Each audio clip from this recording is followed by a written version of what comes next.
Sosok Jampitsus Febrie Ardiansyah dilaporkan ke KPK, usai diduga dibuntuti Densus 88. Jaksa Agung Muda Pidana Khusus, Jampitsus, Kejaksaan Agung, Kejagung, Febrie Ardiansyah dilaporkan ke Komisi Pemberantasan Korupsi, KPK, di tengah polemik dibuntuti Detasemen Khusus, Densus, 88 Anti-Teror.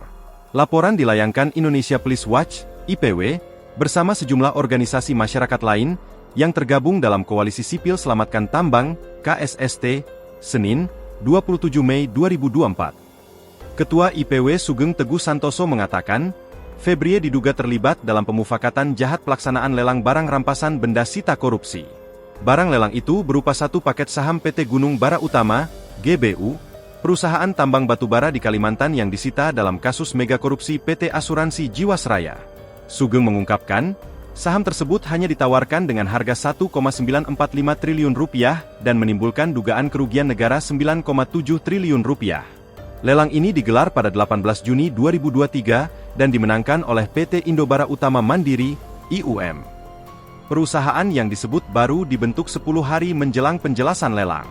Sementara itu, sampai saat ini pihak Kejagung belum memberikan respons atas dugaan keterlibatan Febrie dalam lelang tersebut.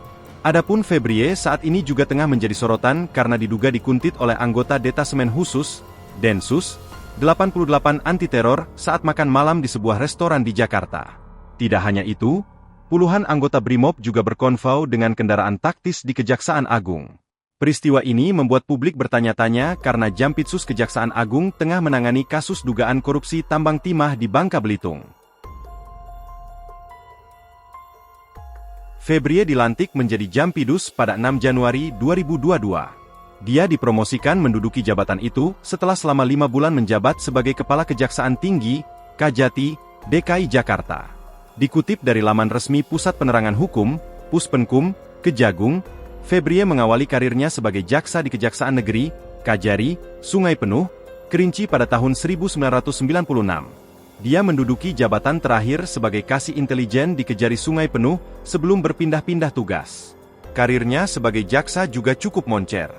Terbukti, Febrie pernah menjadi Kepala Kejaksaan Negeri Bandung, Aspidsus Kejati Jawa Timur, Wakajati Yogyakarta, Wakajati DKI Jakarta, dan Kajati Nusa Tenggara Timur, NTT. Hingga akhirnya, Febrie menjabat sebagai Direktur Penyidikan, Dirdik, Jaksa Agung Muda Bidang Pidana Khusus Kejagung. Lalu, menjadi Kajati DKI. Download Tribun X sekarang, menghadirkan lokal menjadi Indonesia.